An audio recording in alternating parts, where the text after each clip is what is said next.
Welcome to another brief tutorial in getting to know vorText. In this video, I want to show you how to get our chatbot widget icon onto your website. All right, so it's really simple. Just go to the chatbots area and then go into set up chatbot widget. The upfront piece here allows you to customize some of the colors, background colors, foreground colors, etc. This area here allows you to customize this header message right here, which you can see right here, is right here, all right? And what we're really trying to get to right here is this piece here. So you just take this JavaScript right here and copy it.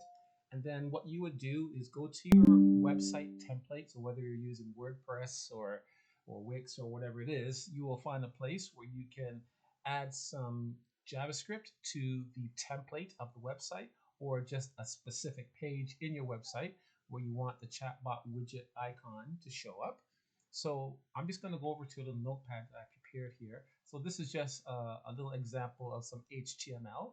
So you have your HTML, and then typically you have your body tag like this. And what you would do is just before that closing body tag right there, just take that JavaScript and you just paste it right there.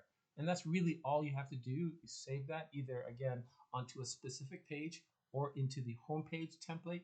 And typically, most common CMSs have a subpage template. So once you paste it there, and then you go back to the page, just like here, you will see the chatbot widget icon appearing on that page. And that's how you can get it installed.